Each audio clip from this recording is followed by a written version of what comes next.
whipped every night by her father until a Shawnee rider slashed through the rope to save her. The crack of the leather strap echoed through the log cabin like thunder on a summer night, each strike leaving fresh welts across Hannah Kimball's bare shoulders as she bit down on the worn cloth between her teeth to keep from screaming. Her father, Josiah Kimball, stood over her with eyes as cold as the Kentucky winter, his breathing heavy with exertion and something darker that Hannah had learned never to question, while her stepmother Constance watched from the doorway with a face carved from stone and a satisfaction that glittered in her pale blue eyes like frost on glass. Hello, my dear friend. This is Marcus Thornwood, your narrator of Frontier Chronicles. Before we begin this journey together, I want you to know that what you're about to hear is a story of survival, transformation, and the unexpected places where hope can be found. I hope this tale moves you as much as it moved me to tell it. A big embrace to all of you, and may you find inspiration in Hannah's courage. At 17 years old, Hannah Kimball carried the weight of being unwanted like chains wrapped around her very soul. Her skin bore the crisscrossing scars of 5 years of nightly punishments. Her frame was thin from meals she was rarely permitted to finish, and her eyes held a wildness that came from knowing that each sunrise might be her last. In the remote stretches of Kentucky Territory in 1794, where settlements clung to the edges of vast forests like barnacles on a ship's hull, and where the tension between settlers and the Shawnee Nation created an atmosphere of constant fear and suspicion. Being the stepdaughter in a household that valued obedience above humanity was a sentence worse than death. The Kimball homestead sat along a narrow creek that fed into the Ohio River, surrounded by towering sycamores and black walnut trees, whose branches seemed to reach toward the sky like the arms of drowning men. The air always carried the scent of wood smoke, mixed with the earthy smell of the root cellar where Josiah stored his corn whiskey, the product he valued more than his own family. But for Hannah, this place that should have offered shelter was instead a daily gauntlet of cruelty, orchestrated by a man whose heart had turned to stone long before she entered his life. Your mother was a whore who died giving birth to a bastard like you. Josiah spat the words like venom as he coiled the leather strap and hung it on its hook beside the fireplace, a permanent reminder of what awaited Hannah each night when the sun went down. You'll never be worth the food you eat or the air you breathe. Best you learn now that your only purpose is to serve those better than you. The words fell on Hannah like physical blows, each one carving deeper into her sense of self until she sometimes wondered if Josiah might be right. If perhaps she truly was the worthless creature he claimed.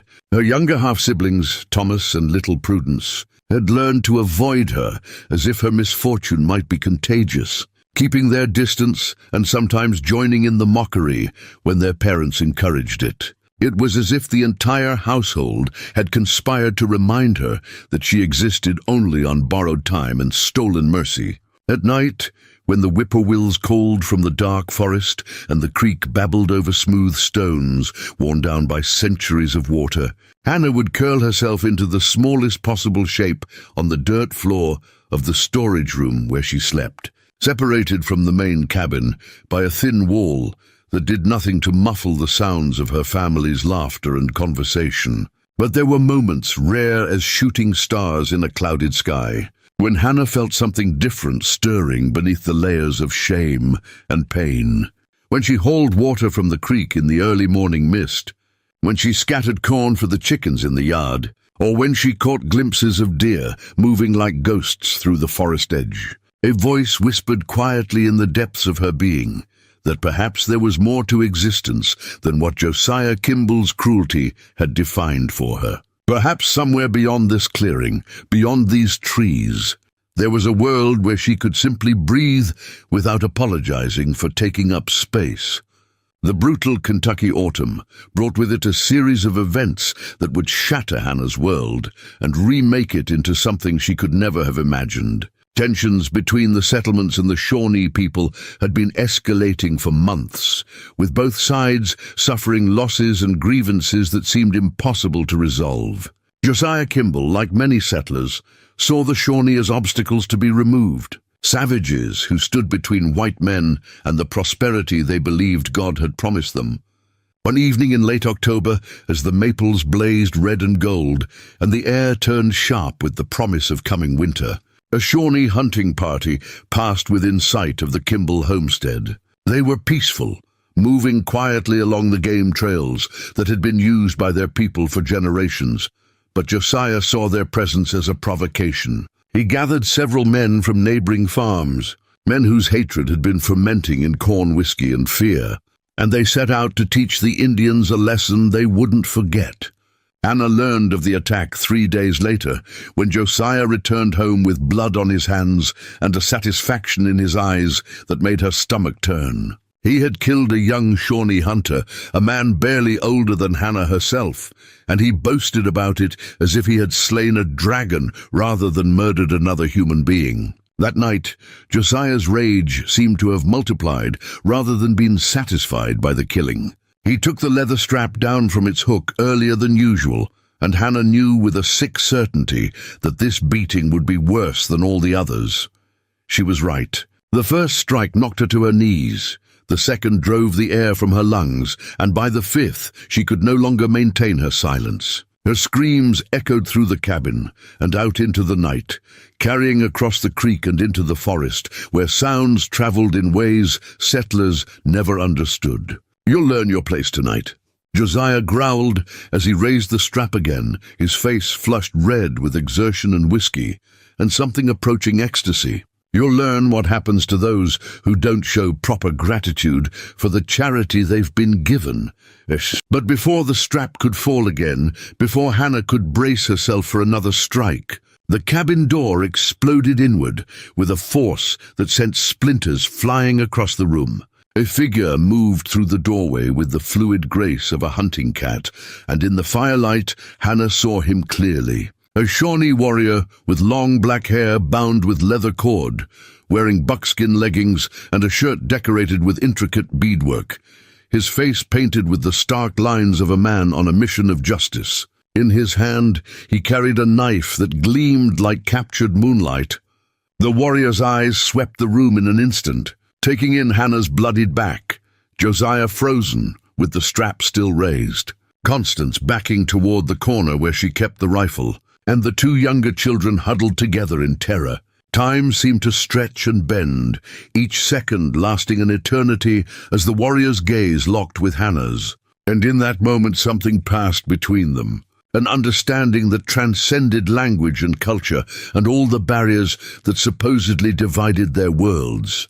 With a movement too fast for the eye to fully comprehend, the warrior closed the distance between himself and Josiah. The knife flashed once, twice, and the leather strap fell to the floor in two pieces, its power to harm suddenly and completely destroyed. Josiah stumbled backward, his courage evaporating like morning dew under the sun, his mouth opening and closing, but producing no sound beyond a strangled whimper. The warrior spoke then, his voice carrying the weight of absolute authority despite the fact that he used words Hannah didn't understand. But she didn't need to understand the language to grasp his meaning. "This violence stops now. This cruelty ends tonight. This girl is under my protection." He pointed at Hannah and then at the door, his intention clear even without translation. Hannah's mind raced with 1,000 conflicting thoughts. This was a Shawnee warrior, one of the people her father had taught her to fear as savage killers who showed no mercy to white captives. Everything she had been told suggested that going with him meant a fate worse than death, torture and degradation and eventual murder when they tired of tormenting her. But as she looked at the man standing before her, his knife still held ready, but his eyes showing no cruelty, only a fierce determination to prevent further harm, and then looked back at Josiah cowering against the wall, Hannah realized something profound. She was already living a fate worse than death, and whatever waited for her beyond that shattered door could not possibly be worse than what she would endure if she stayed. The warrior extended his hand toward her, palm up in a gesture of offering rather than demand. Hannah's body screamed in pain from the fresh wounds across her shoulders. Her legs trembled with weakness from inadequate food and the shock of the moment. But somehow she found the strength to push herself to her feet. She took one step toward the warrior, then another, each movement feeling like walking through deep water, fighting against a current that tried to pull her back into the familiar hell she had always known. "No."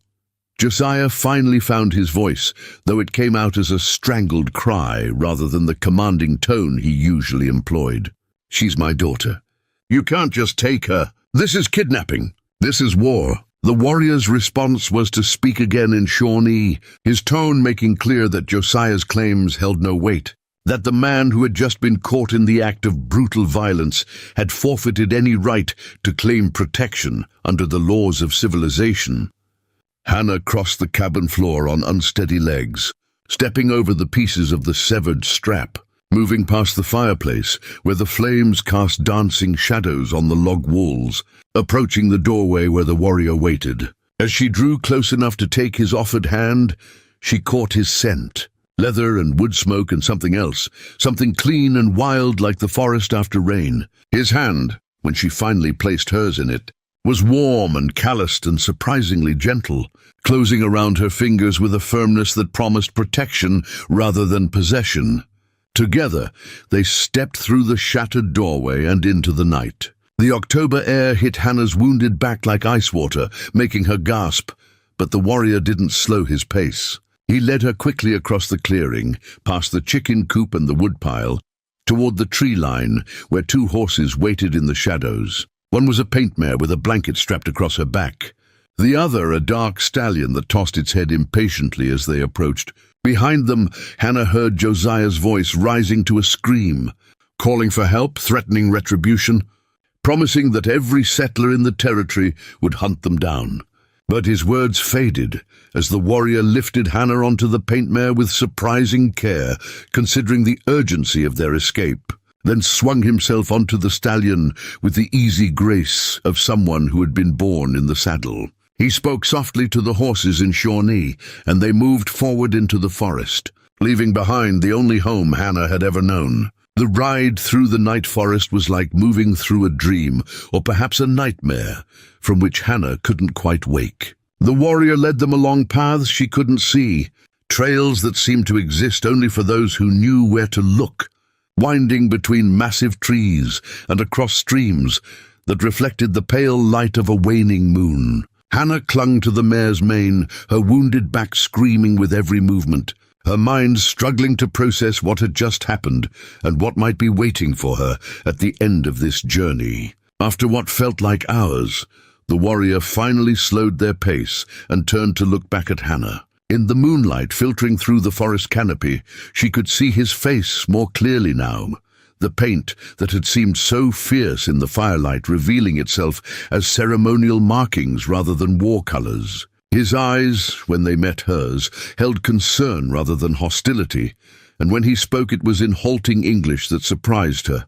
"You hurt bad. We stop soon. Clean wounds, then safe place." The words were simple, but they carried a promise that made something crack open in Hannah's chest. For the first time in 5 years, someone had acknowledged her pain not as something she deserved, but as something that required care. The realization hit her with such force that she couldn't hold back the tears that had been building behind her eyes since the moment the warrior had cut through the leather strap. They came to a small clearing beside a stream where the moonlight fell unobstructed on a carpet of moss, soft as any featherbed. The warrior dismounted and came to help Hannah down from the mare, his hands steadying her when her legs nearly gave way beneath her. He guided her to sit on a fallen log, then moved to the stream to fill a leather pouch with water. When he returned, he had also gathered handfuls of leaves that Hannah didn't recognize. This help pain. "Stop bad spirits in wounds," he explained in his careful English as he crushed the leaves between his palms. He gestured to her torn dress, to the blood-soaked fabric clinging to her back. I help, or you do. You choose. The fact that he gave her a choice, that he waited for her permission rather than simply doing what he thought best, made Hannah realize just how completely her understanding of the world had been shaped by Josiah's cruelty. She had been taught that the Shawnee were savages without mercy or honor, yet here stood a warrior who had risked his own life to stop her beating, and who now asked her consent before offering medical care. "Please," she whispered, her voice hoarse from screaming. "Help me!" The warrior nodded and moved behind her, his touch impossibly gentle as he carefully peeled away the ruined fabric of her dress to expose the damage Josiah's strap had inflicted. When he spoke again, his voice carried a cold fury that somehow didn't frighten her, because she understood instinctively that his anger was directed not at her, but at the man who had done this. "This not punishment, this torture, this evil," he said, his English becoming more strained as emotion overcame his careful pronunciation. "Men who do this have no honor, have no soul. Better he never born." As he cleaned her wounds with water from the stream and applied the crushed leaves whose astringent scent filled the clearing, Hannah felt layers of accumulated pain and shame beginning to lift. Each gentle touch seemed to carry a message. "You are not worthless, you did not deserve this, you are a human being worthy of care and compassion." By the time he had finished and carefully draped a soft deerskin over her shoulders to protect the treated wounds, Hannah felt as if she had been crying for hours, though her eyes were dry. "What's your name?" the warrior asked as he settled across from her, offering her strips of dried meat and a leather flask of water. Hannah took them gratefully, suddenly aware of a hunger that went deeper than her empty stomach. She bit into the meat and found it seasoned with herbs and smoke, more flavorful than anything she had tasted in years. "Hannah," she answered, her voice gaining strength. "Hannah Kimball, what's yours?"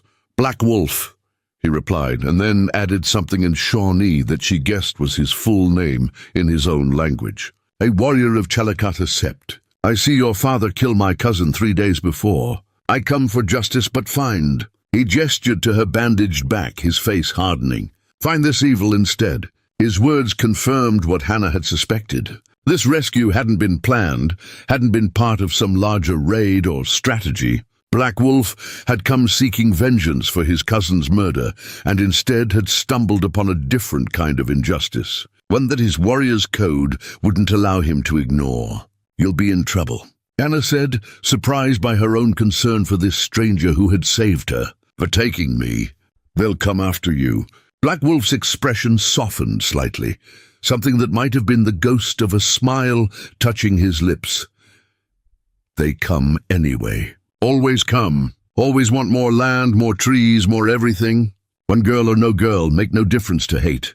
His words carried a weariness that spoke of years of conflict, of watching his people pushed further and further from the lands they had inhabited for generations. Hannah finished the dried meat and drank deeply from the water flask, feeling strength slowly returning to her battered body. "Where are we going?" she asked, part of her afraid of the answer, but needing to know what fate awaited her. Black Wolf looked up at the stars visible through the forest canopy, as if consulting with them about how much truth to share. "To my village. 3 days' ride if we move careful. My mother there, my sister's children. They help you heal. Then we decide what next." The mention of his family, of women and children waiting in a village somewhere deeper in the wilderness, made the Shawnee seem suddenly more human, less like the demonic savages of settler mythology. "Will they accept me?" The question came out smaller than Hannah intended, revealing the fear that had been growing since the moment she took Black Wolf's hand. "I'm white. I'm from the settlements. Everything I've been told says your people hate us." Black Wolf was quiet for a long moment, his dark eyes studying Hannah's face with an intensity that made her feel as if he could see straight through to her soul. "My people not hate all whites. We hate the ones who take and never give, who break treaties and kill our hunters and push us from our homes. But you," he gestured to her bandaged back, You not take nothing. You victim same as us. My mother understand this. She wise woman see truth others miss. Hannah wanted to believe him, wanted to trust that somewhere in the wilderness there might be a place where she could be accepted for who she was, rather than judged for what she represented. But 5 years of systematic cruelty had taught her to be cautious with hope, to protect herself from the crushing disappointment that came when trust was betrayed. Still, what choice did she have? She couldn't go back to the Kimball homestead, couldn't return to the nightly beatings and daily humiliations. We rest here until dawn, Black Wolf said, rising to tend to the horses. He removed their saddles and blankets, checked their hooves, and led them to the stream to drink. When he returned, he spread a thick buffalo hide on the ground near where Hannah sat. You sleep here. I keep watch. No one follow yet, but morning bring danger. We move fast when sun come. Hannah lay down on the buffalo hide, the soft fur, a luxury she had never experienced in her storage room pallet of straw and rough blankets. Above her, the stars wheeled slowly across the sky, constellations she had seen her whole life but never really noticed. The forest around them sang with the sounds of night creatures, crickets and tree frogs and the distant call of an owl hunting in the darkness. For the first time in 5 years, Hannah fell asleep without fear of what the morning might bring. Her back still ached from the wounds. Her future was utterly uncertain, and she was traveling deeper into wilderness with a man whose language she barely understood. But somehow, impossibly, she felt safer than she had in the cabin where she had been born. As consciousness faded, her last thought was of Black Wolf's hand cutting through the leather strap, severing not just the instrument of her torture, but the invisible chains that had bound her to a life of misery.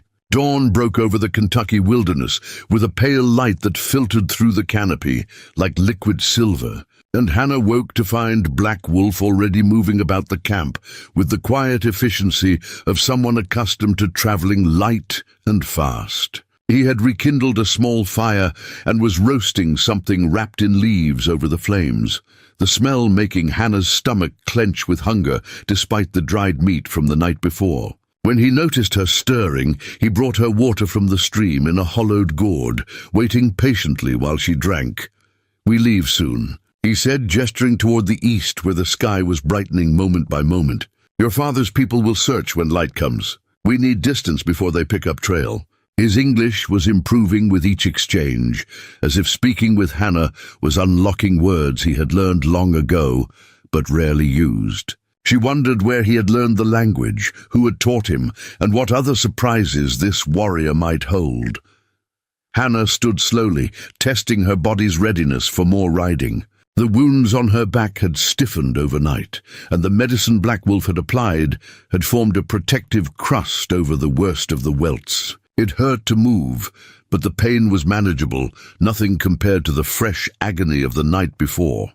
She accepted the food Black Wolf offered, some kind of root vegetable roasted until soft, and ate quickly while he packed their meager camp.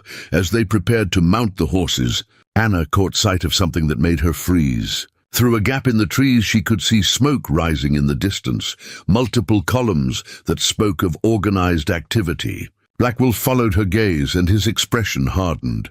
"They gather. Form search party, we go now." He lifted her onto the paint mare with hands that were gentle despite his urgency, then swung onto his stallion with fluid grace.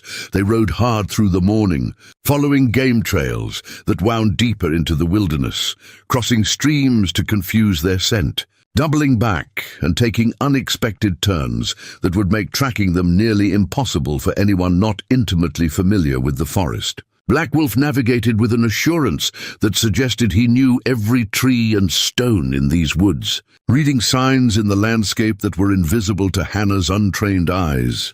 By midday, they had put considerable distance between themselves and the Kimball homestead, but Black Wolf showed no signs of relaxing his vigilance. He kept them moving at a steady pace, occasionally stopping to listen for sounds of pursuit, his entire body attuned to the rhythms of the forest in ways that seemed almost supernatural to Hannah.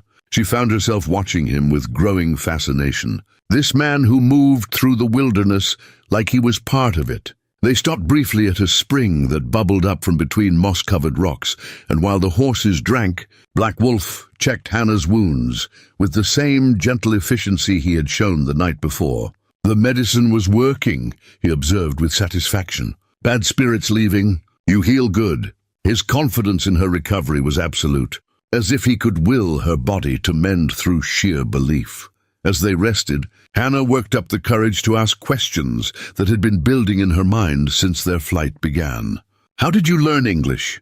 she asked, watching his face for reactions. Black Wolf was quiet for a moment, his dark eyes distant as if looking back through years of memory. "Missionary come to village when I young boy. He teach reading, writing, your language. He say we must learn white man's ways to survive in changing world." He paused, his expression growing darker. "He wrong. Learning your ways not save my people. Only teach us how much you want to take. But I keep language, keep reading. No enemy better when you understand his words." There was no hostility in his voice when he spoke of enemies, only a weary acceptance of reality. Hannah felt a strange kinship with that weariness, understanding what it meant to be on the receiving end of cruelty, justified by twisted logic. "What happened to the missionary?" she asked, though part of her feared the answer. Black Wolf's expression softened slightly. "A good man. Try to help, try to stop bad treaties, speak against land theft. Other whites not like this. They send him away, threaten him. Last I hear, he teaching at mission in Ohio Territory." He had real respect for this missionary, Hannah realized. Saw him as an exception to the rule of white treachery. They mounted again and continued their journey. The afternoon sun filtering through the turning leaves in shades of gold and crimson. The forest was alive with the sounds of creatures preparing for winter, squirrels chattering as they gathered nuts, birds calling their territories, the rustle of deer moving through the underbrush. Hannah had never been this deep in the wilderness, had never experienced the forest as anything other than a threatening darkness beyond the clearing's edge. But traveling with Black Wolf, she began to see it differently. He pointed out medicinal plants growing beside the trail, showed her the marks where bears had clawed trees, explained the meaning of different bird calls. The wilderness that had seemed hostile and alien from the confines of the Kimball homestead revealed itself as a complex, interconnected world that operated according to its own ancient logic. As evening approached, they came to a place where the forest opened onto a high ridge that offered a view of the valley below. Black Wolf reined in his horse and gestured for Hannah to look. Spread out beneath them was a landscape of unimaginable beauty. Rolling hills covered in forest that blazed with autumn color. A river winding through the valley like a silver ribbon, and in the distance, the blue shadows of mountains rising against the sky. "This, my people's land," Black Wolf said, his voice carrying a mixture of pride and sorrow. "For generations beyond counting, we hunt here, fish here, raise our children here. We know every stream, every hill, every sacred place. And now whites come, draw lines on paper, say this yours, this mine, as if land can be owned like blanket or cooking pot." His pain was palpable, the anguish of watching a way of life being systematically destroyed. Hannah didn't know what to say. She had grown up hearing that the land was there for the taking, that God had ordained white settlers to civilize the wilderness and put it to productive use. But standing on that ridge, looking at the vast expanse of forest that held centuries of Shawnee memory and meaning, she began to understand the magnitude of what was being lost. This wasn't empty wilderness waiting to be tamed. It was home, as real and meaningful to Black Wolf's people as any settler's cabin. They descended from the ridge as twilight gathered, and Black Wolf led them to a hidden hollow where a small cave offered shelter for the night. He built a fire near the cave's entrance, positioning it so the smoke would dissipate before rising above the tree line, making their camp nearly invisible to anyone searching from a distance. While he worked, Hannah gathered wood and tried to make herself useful, aware that her sheltered life had left her woefully unprepared for wilderness survival. Before we jump back in, tell us where you're tuning in from, and if this story touches you, make sure you're subscribed, because tomorrow I've saved something extra special for you.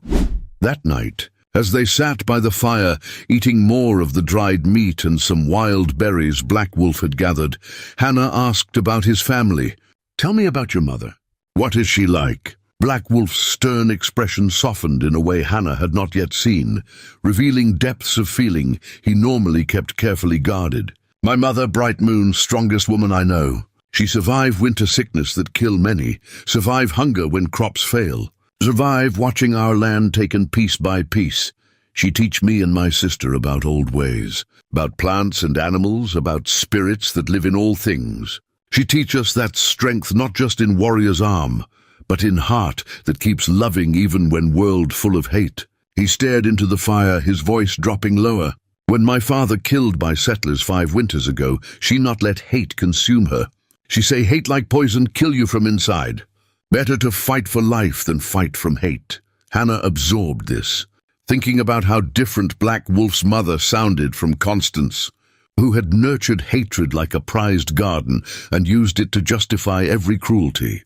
"And your sister," she prompted gently, sensing that speaking of his family gave Black Wolf some comfort. "Running deer. She, 2 years younger than me, married to good hunter named Tall Oak. They have 3 children, 2 boys and girl. She fierce protector like mother. When white soldiers come near village, she first to stand with warriors, bow in hand."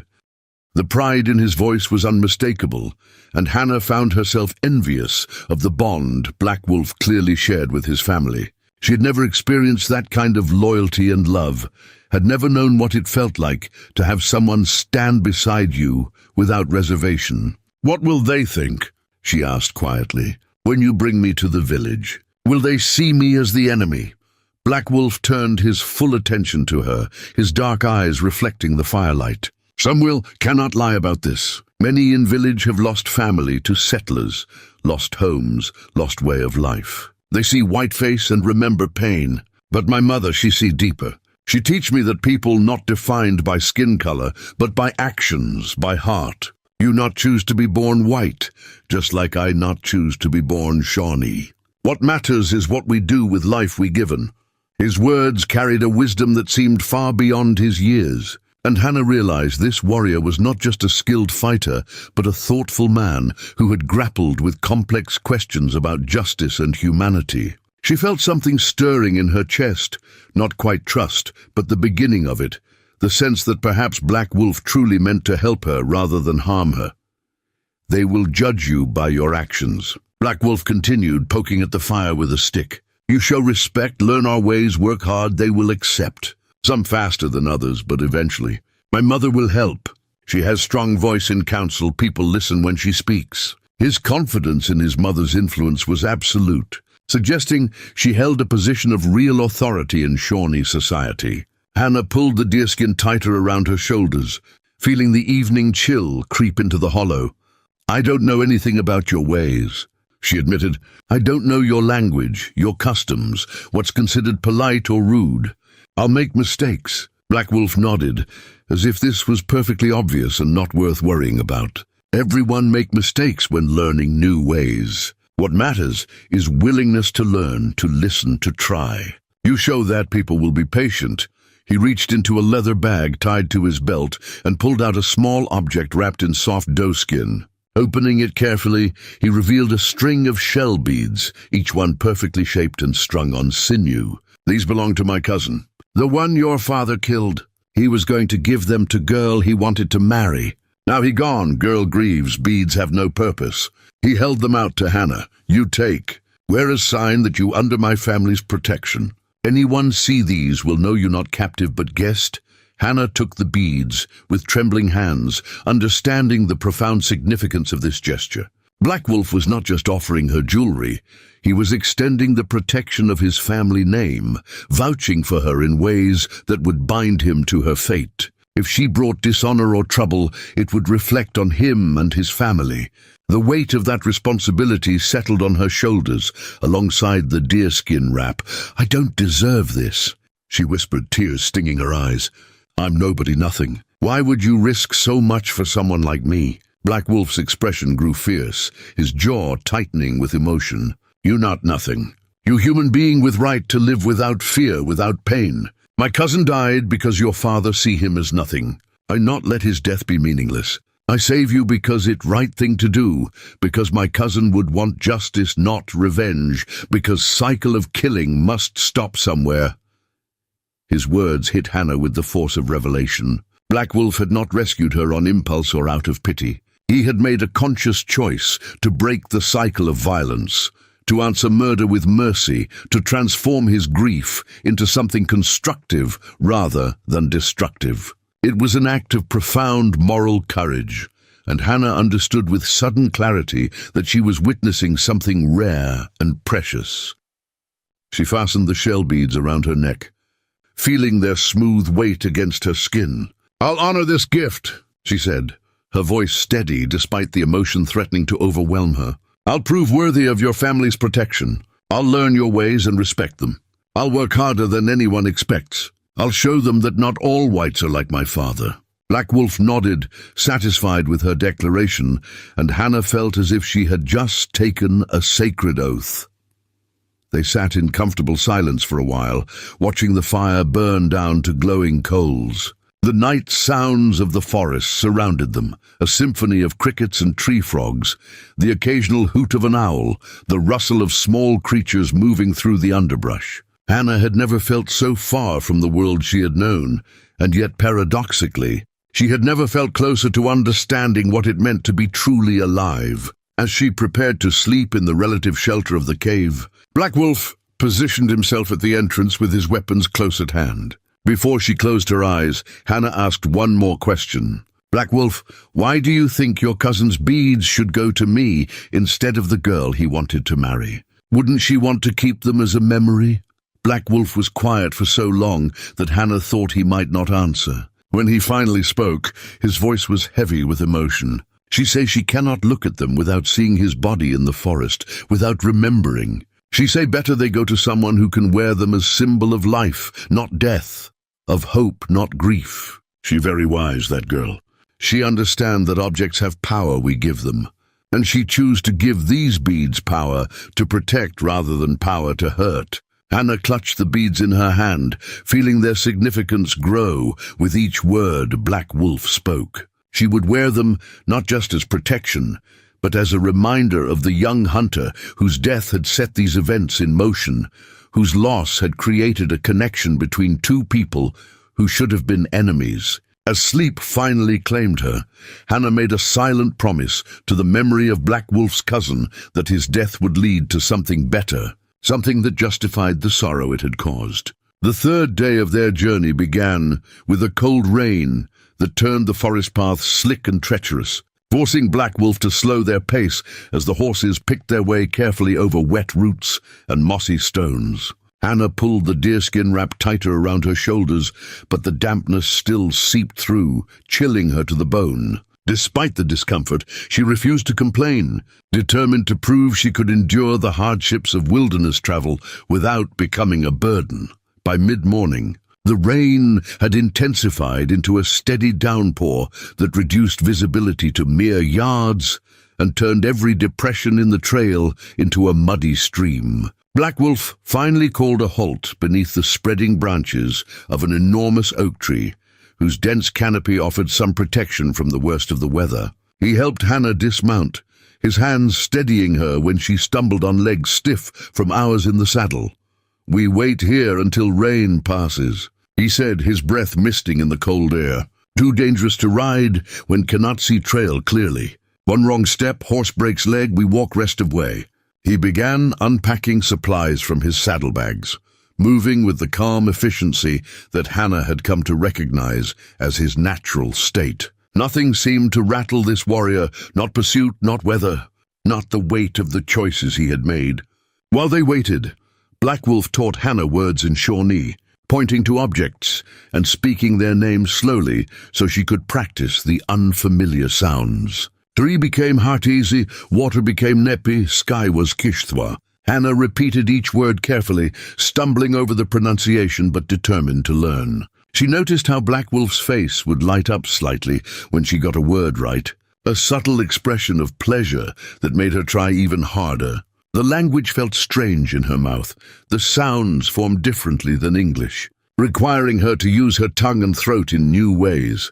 But there was something deeply satisfying about learning to name the world in Black Wolf's language, as if each new word opened a door to understanding his perspective. When she successfully said horse Mathihenwa without mangling the pronunciation, Black Wolf actually smiled, a genuine expression that transformed his usually stern features.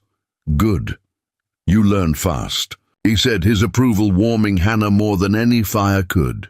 "Language important. Show respect when you try to speak our words, even if you make mistakes. Better to try and fail than not try at all." His philosophy seemed to extend to all aspects of life, this emphasis on effort and intention over perfect execution. It was so different from Josiah's approach, where any mistake brought punishment and any imperfection was evidence of fundamental worthlessness. As the rain continued, Black Wolf pulled out a small knife and a piece of wood and began carving with practiced movements. Hannah watched, fascinated, as a shape began to emerge from the wood. "What are you making?" she asked, leaning closer to see the details. Black Wolf held up the partially formed carving. "Turtle, for my youngest nephew. He loves animals, always asking me to carve new ones. I promised him turtle before I left on hunt." The tenderness in his voice when speaking of his nephew revealed yet another dimension to this complex man. Here was a feared warrior who spent his free time carving toys for children, who kept promises to little boys, who carried wood in his saddlebags specifically for this purpose. Hannah felt her understanding of what it meant to be strong, shifting and expanding to accommodate this new reality. "Will you teach me?" she asked impulsively. "To carve, I mean. I'd like to make something, to have a skill that's useful." Black Wolf considered her request, his dark eyes studying her face as if weighing her sincerity. Then he pulled out another piece of wood and a smaller knife, handing them to her carefully. "Start simple. Try to make smooth shape first. Don't worry about details. Feel the wood, understand its grain, work with it, not against it." For the next hour, as rain drummed on the leaves above them, Hannah learned the basics of wood carving under Black Wolf's patient instruction. Her first attempts were clumsy, the knife slipping and gouging where she wanted smooth curves. But Black Wolf never criticized, only showed her how to adjust her grip, how to angle the blade, how to read the wood's natural inclinations. It was the first time anyone had taught her a skill with such patience and encouragement. The rain finally began to ease as afternoon approached, and Black Wolf declared they could continue. They mounted the horses and set off again, following a ridgeline that offered glimpses of the valley below when the mist cleared enough to see. Hannah noticed they were climbing steadily now, moving into higher elevations where the trees grew differently and the air carried the sharp scent of pine. "We close now," Black Wolf announced as they crested a particularly steep section of trail. "Village beyond next valley, maybe 2 hours' ride if we push." "You nervous?" He asked the question casually, but Hannah sensed genuine concern behind it. She considered lying, claiming confidence she didn't feel, but something about Black Wolf's directness invited honesty. "Terrified," she admitted. "What if they hate me? What if your mother takes one look at me and regrets your decision to bring me?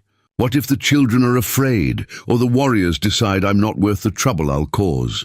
Black Wolf let his horse fall into step beside hers, close enough that their legs nearly touched. "Fear normal when facing unknown. But remember, you already survive worse thing. Anything that comes after cannot be worse than what you left behind."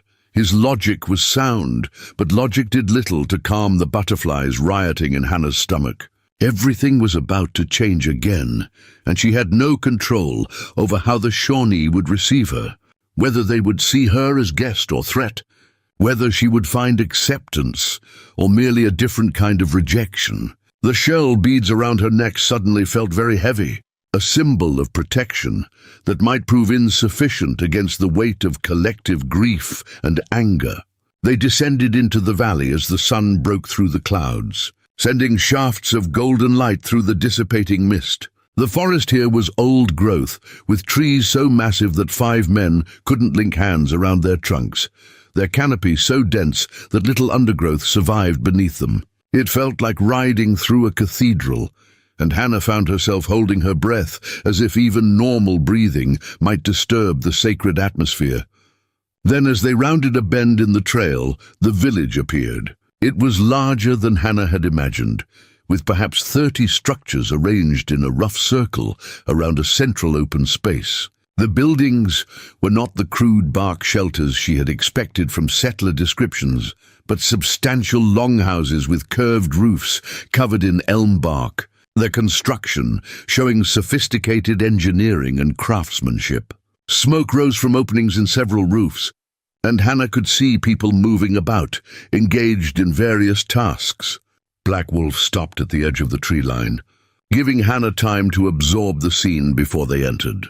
"At my mother's house." He pointed to a longhouse near the center of the village, distinguished by distinctive markings painted on its exterior. The red handprints and geometric patterns spoke of status and achievement.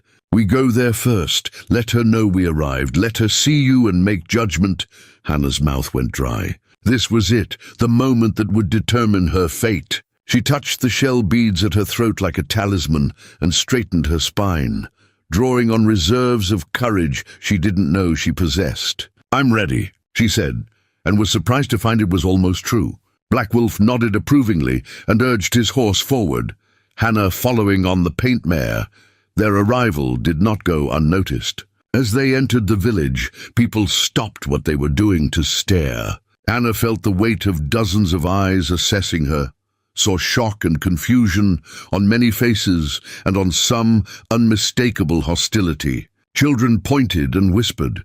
Women clutched their little ones closer. Men reached for weapons that weren't there. The tension in the air was thick enough to cut. Black Wolf rode straight to his mother's longhouse, seemingly unconcerned by the commotion their arrival had caused. He dismounted and came to help Hannah down, his movements deliberate and protective. "Stay close," he murmured. "Let me speak first, explain. Don't run even if frightened. Running make things worse." Hannah nodded, her heart hammering so hard she was certain everyone could hear it. The door covering of the longhouse was pushed aside, and a woman emerged. She was perhaps 50 years old, her long black hair streaked with silver and bound in a complex braid. Her face showing the weathering of decades spent outdoors, but retaining a beauty that must have been striking in youth. She wore a dress of deerskin decorated with elaborate beadwork and porcupine quills, and around her neck hung multiple strands of shell beads that marked her status. Her dark eyes, so like Black Wolf's, swept over the scene with sharp intelligence. This was Bright Moon, and Hannah understood immediately why people listened when she spoke. The woman radiated authority and wisdom, her very presence commanding attention and respect. When her gaze landed on Hannah, those keen eyes narrowed, taking in every detail, from the ill-fitting settler dress to the fresh wounds visible on Hannah's arms, to the shell beads that Hannah wore like armor. Black Wolf stepped forward and began speaking rapidly in Shawnee. His hands moving in gestures that Hannah was learning accompanied serious conversation. She caught a few words she recognized, enough to understand he was explaining about Josiah, about the beating, about his decision to intervene. Bright Moon listened without interruption, her face revealing nothing of her thoughts, though her eyes never left Hannah's face.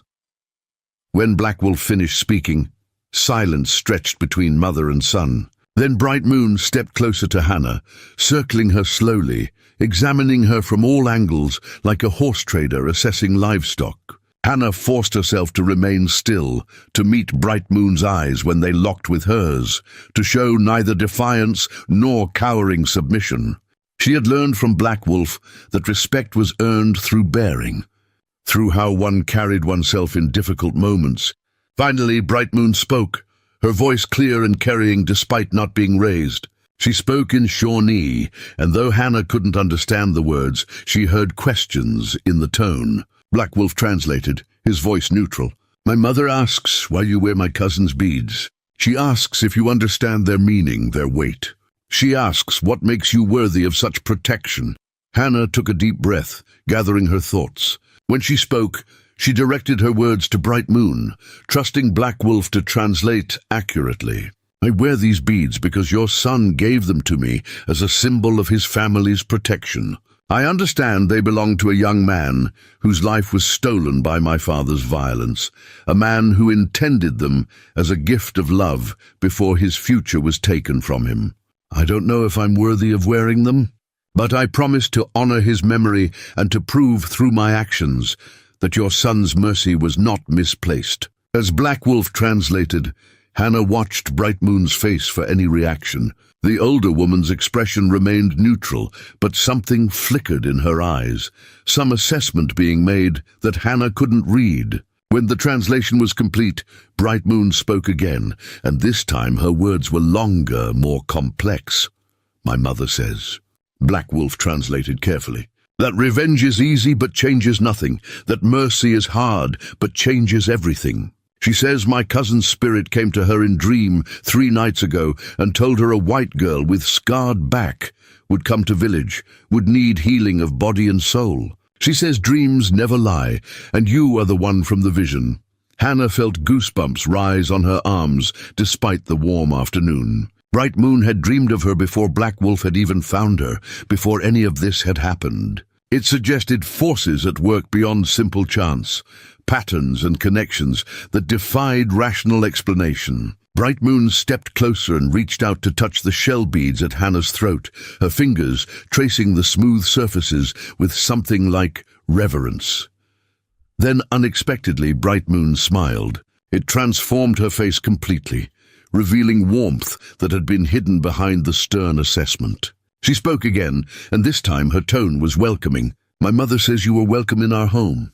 She says you will stay in the women's side of the longhouse with her and my sister, that she will teach you our ways and heal your wounds. She says anyone who offers you insult or harm will answer to her. Relief flooded through Hannah with such force that her knees weakened.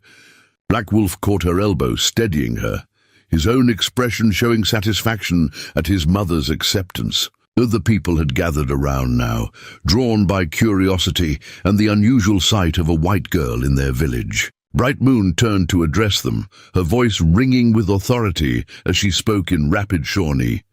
She tells them, Black Wolf translated quietly, that you are under our family's protection, that you are victim not enemy, that anyone with questions should bring them to her. She reminds them that our people have always judged others by actions not appearance, that to reject you without cause would shame our traditions. Hannah watched the crowd's reaction, saw skepticism on many faces, but also some softening, some willingness to give her a chance. A young woman pushed through the crowd, her face showing excitement rather than suspicion. She was perhaps 20 years old, her belly swollen with advanced pregnancy, and when she looked at Black Wolf, her face lit up with joy. She launched into animated speech, her hands gesturing expressively, and Black Wolf's stern expression melted into something approaching happiness. My sister running deer, he said to Hannah, affection clear in his voice. She says she is glad I'm home safe, that she worried when I stayed away longer than planned. She asks if this is the white girl from Mother's dream, if the prophecy comes true. His sister turned her attention to Hannah, her dark eyes curious and friendly rather than hostile. Running Deer reached out and took Hannah's hands in hers, speaking directly to her in Shawnee. Though Hannah couldn't understand the words, the warmth in the gesture was unmistakable. Black Wolf translated? She says, welcome, sister. She says, any friend of our family is her friend. She says, you must be tired and hungry from journey. Running Deer's acceptance felt like a gift, one more person willing to look past surface differences to the struggling human underneath. Children had crept closer now, their initial fear overcome by curiosity. They stared at Hannah with wide eyes, pointing at her pale skin and whispering among themselves. One brave little boy, perhaps 5 years old, reached out to touch Hannah's hand, then jerked back giggling when his fingers made contact, as if surprised to find her solid and real. The moment broke some of the tension, and several adults smiled at the child's antics. Bright Moon spoke again, this time with the clear tone of someone giving instructions. She gestured toward the longhouse, and Running Deer took Hannah's arm gently, guiding her toward the entrance. Black Wolf remained outside, presumably to deal with the horses and answer questions from the gathered villagers. As Hannah crossed the threshold into Bright Moon's home, she felt as if she were passing through more than just a doorway. She was entering a new life, one whose shape and meaning were still unknown, but which held the promise of something she had never experienced before: belonging. The interior of the longhouse was dim after the bright sunlight outside, and it took Hannah's eyes a moment to adjust. The space was larger than she had expected, stretching back at least 40 feet, with a central corridor and platforms on either side that served as sleeping and living areas. A fire burned in a pit near the center, its smoke rising to escape through an opening in the roof. The air smelled of wood smoke and cooking food, and herbs hanging in bundles from the rafters. Bright Moon led Hannah to one of the platforms on the women's side of the house, gesturing for her to sit. Running Deer brought a wooden bowl filled with stew, pressing it into Hannah's hands with an encouraging smile. "Eat," Bright Moon said in heavily accented English, one of the few English words she apparently knew. Hannah realized this was a test of sorts, an offering of hospitality that she needed to accept gracefully. The stew was delicious, rich with meat and root vegetables and herbs that Hannah couldn't identify. She ate slowly, savoring each bite, aware that Bright Moon was watching her carefully, still assessing, still deciding. When the bowl was empty, Running Deer refilled it without being asked, and Hannah understood she was expected to eat her fill, that refusing would be seen as rejection of their generosity. As she ate, Hannah observed the longhouse's interior more carefully. Several other women occupied various platforms, some working on tasks like sewing or preparing food, others tending to children or resting. They all watched Hannah with varying degrees of curiosity and wariness, but none approached or spoke. Hannah understood she would need to earn their acceptance individually, that Bright Moon's approval opened doors, but didn't guarantee welcome from everyone. When Hannah finally set aside the second bowl, too full to eat another bite, Bright Moon approached with a bundle wrapped in soft leather.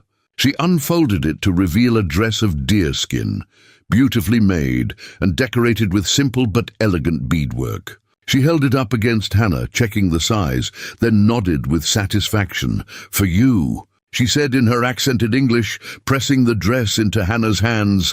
The gift brought tears to Hannah's eyes. This wasn't just clothing, it was acceptance. A tangible symbol that Bright Moon intended to incorporate Hannah into the community. Running Deer helped Hannah change out of her torn settler dress and into the deerskin garment, which fit surprisingly well, soft against her healing wounds. When Hannah emerged wearing Shawnee clothing, several of the watching women nodded approval, and one even offered a tentative smile. Bright Moon examined Hannah's back, clucking her tongue at the extent of the damage. She spoke rapidly to Running Deer, who disappeared and returned moments later with clay pots and bundles of herbs. For the next hour, Bright Moon treated Hannah's wounds with medicines that stung and soothed in equal measure. Her hands gentle but thorough, her expression focused with the concentration of a healer who took her work seriously. As Bright Moon worked, she began teaching Hannah words, pointing to the medicines and supplies and speaking their names. Hannah repeated each word, grateful for something to focus on besides the discomfort of having her wounds cleaned and treated. Gradually, the other women in the longhouse began to contribute, correcting Hannah's pronunciation or offering additional words, their participation a sign of tentative acceptance. By the time Bright Moon finished treating her wounds and wrapped her back in clean cloth, Hannah felt exhausted but also oddly hopeful. She had survived the first test, the initial encounter with Black Wolf's family and community. She had been accepted, provisionally at least, into Bright Moon's household. The road ahead would be long and difficult, full of misunderstandings and mistakes and moments of doubt, but for the first time since Black Wolf had cut through the leather strap, Hannah felt like she might actually have a chance at building a new life. The first weeks in the Shawnee village passed in a blur of new experiences that challenged everything Hannah thought she knew about the world and her place in it. Each dawn brought lessons that stretched from sunrise to sunset.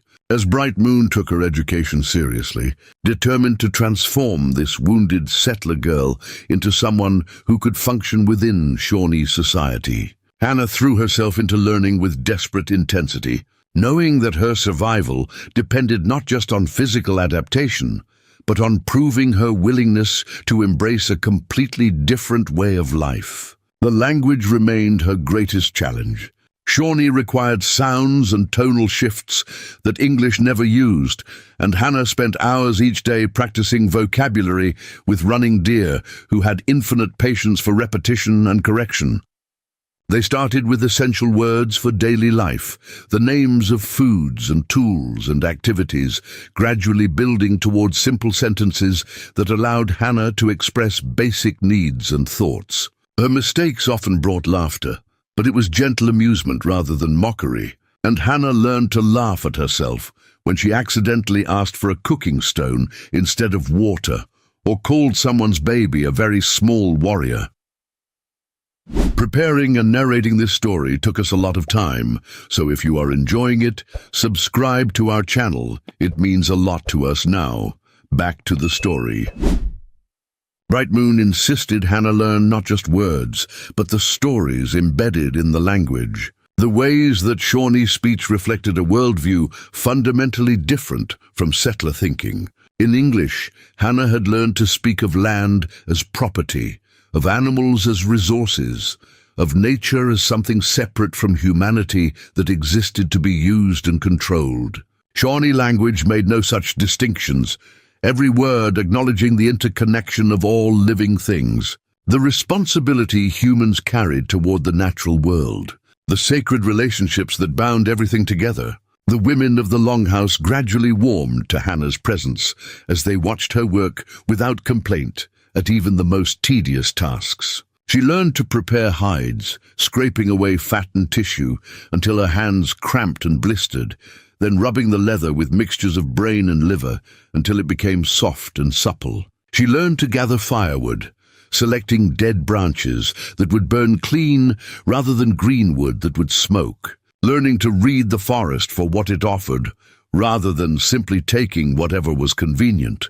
Corn grinding became a daily meditation, the rhythmic motion of stone against stone, producing the meal that formed the basis of so many dishes. Hannah worked alongside other women, and in the shared labor, she began to understand the social fabric of Shawnee life. Conversations flowed around her in a language she only partially understood, but she caught enough words and watched enough gestures to follow the general topics. Who was having trouble with a difficult child?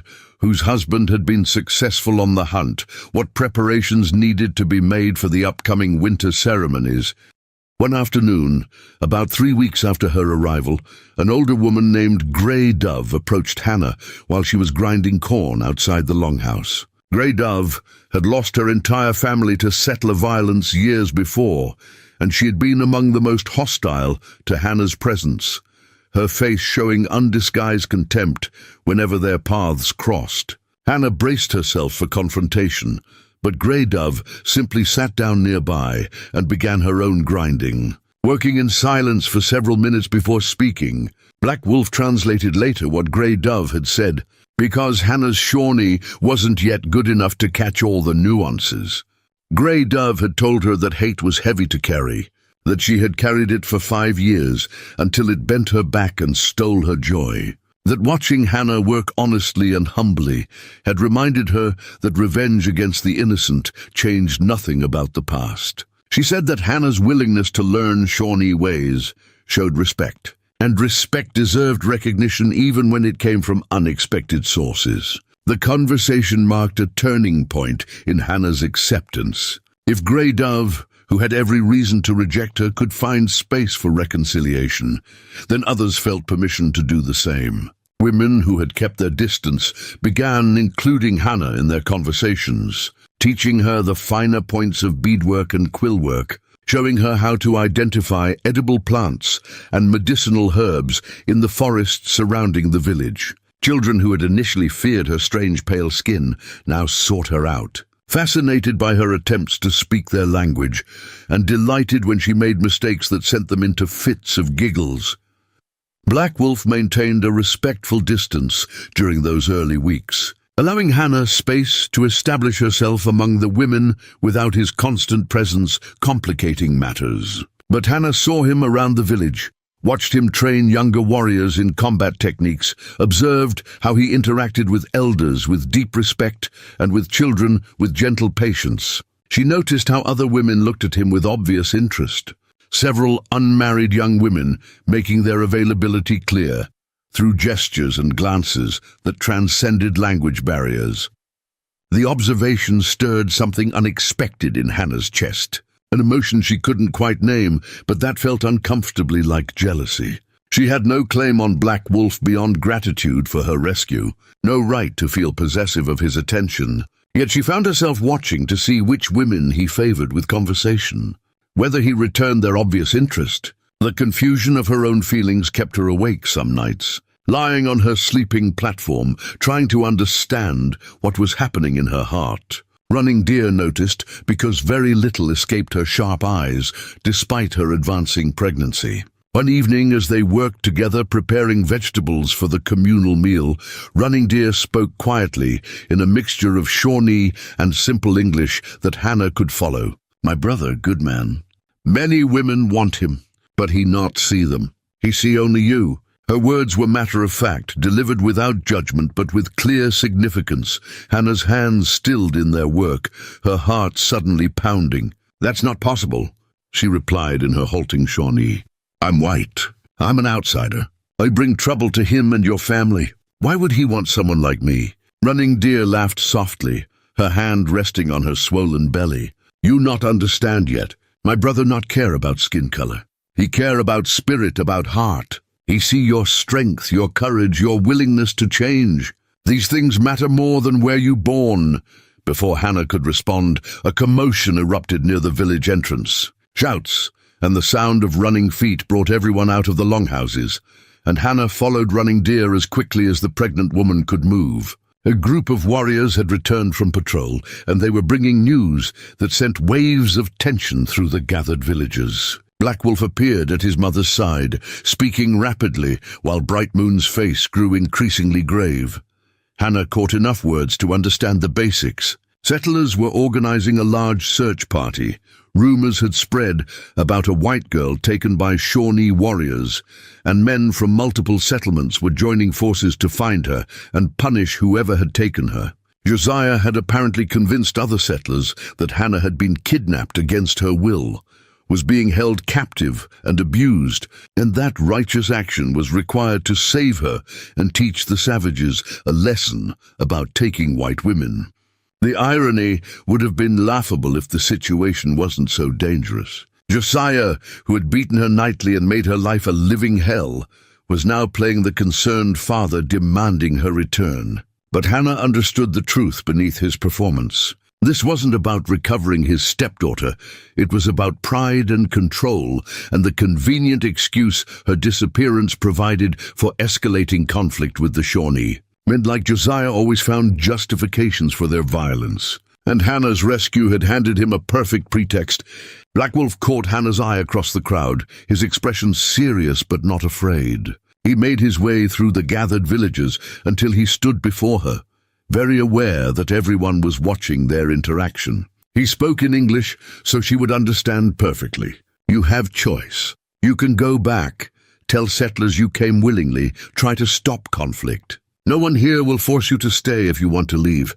Hannah felt every eye in the village turn toward her, felt the weight of a decision that would affect not just her own fate, but potentially the lives of everyone around her. Going back meant returning to Josiah's control, to the nightly beatings and daily degradation, to a life where she existed only as an object of contempt and abuse. But staying meant risking war, meant potentially being responsible for deaths on both sides of a conflict she had inadvertently sparked. She thought about the past weeks, about Bright Moon's patient teaching and Running Deer's warm acceptance, about Grey Dove's difficult reconciliation and the children who now played around her without fear, about the women who had welcomed her into their work circles and the language that was slowly becoming less foreign in her mouth. She thought about what it meant to have a place where she was valued, not despite her differences, but as a whole person worthy of respect and care. And she thought about Black Wolf, about the way her heart lifted when she saw him across the village, about the warmth in his eyes when he looked at her, about the safety she felt in his presence that went beyond physical protection to something deeper and more profound. The realization hit her with sudden clarity. She had fallen in love with this warrior who had cut through more than just a leather strap, who had severed the chains of her old life and offered her the possibility of something she had never imagined possible. "I'm not going back," Hannah said clearly in Shawnee, wanting everyone to understand her choice. "This is my home now. These are my people. Whatever comes, I face it here." The words were simple, but their meaning was absolute. She was choosing the Shawnee over the settlers, choosing this new life over the familiar misery, choosing to stand with people who had given her more in a few weeks than her own family had given her in 17 years. Bright Moon stepped forward and placed both hands on Hannah's shoulders, speaking in a voice that carried to every listener. Black Wolf didn't need to translate because Hannah had learned enough Shawnee to understand. Bright Moon was formally adopting her into the family, declaring before the entire village that Hannah was now her daughter, that Black Wolf was now her brother, that Running Deer was now her sister. The words carried legal and social weight in Shawnee society, binding Hannah permanently into the kinship networks that structured everything about their world. The implications were staggering. As Bright Moon's adopted daughter, Hannah gained all the protections and responsibilities of that position. She was no longer a guest or outsider, but a full member of the community, with rights and obligations that went both ways. Several women came forward to embrace her, welcoming her formally into the tribe. And Hannah felt tears streaming down her face as she realized she finally belonged somewhere. Finally had a family who wanted her not because of what she could provide, but because of who she was. But the moment of joy was tempered by the reality of the approaching threat.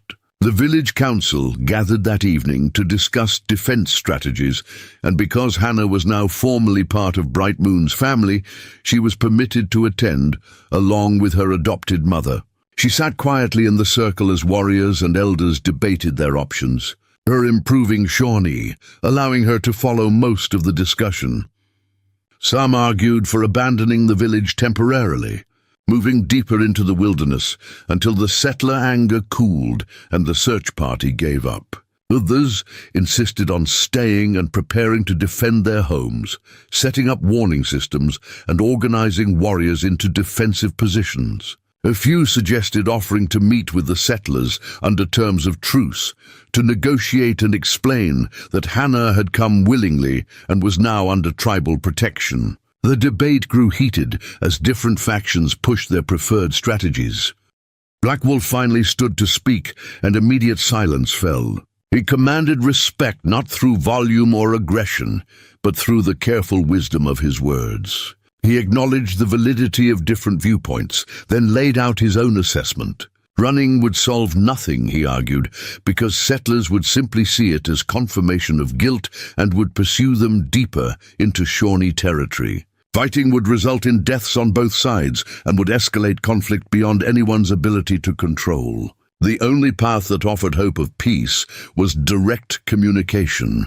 He proposed that he and Hannah ride out to meet the search party under flag of truce. That Hannah speak directly to the settlers and make clear she had not been taken against her will. He acknowledged the risk, understood that angry men might not listen to reason, but argued that the attempt had to be made. If it failed, they would still have time to prepare defenses. But if it succeeded, they might prevent bloodshed and begin building toward better understanding between their peoples. The council debated long into the night before finally agreeing to Black Wolf's proposal, though with strict conditions. Other warriors would accompany them at a distance, ready to intervene if the settlers showed treachery.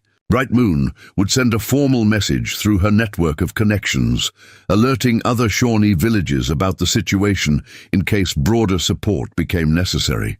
And Hannah would be given the opportunity to refuse the plan, to choose safety over the risk of confronting Josiah and other hostile settlers. When the council turned to Hannah for her response, she stood on shaking legs, very aware that everyone was watching this newest member of their community face her first real test. She spoke in Shawnee, her words careful but clear.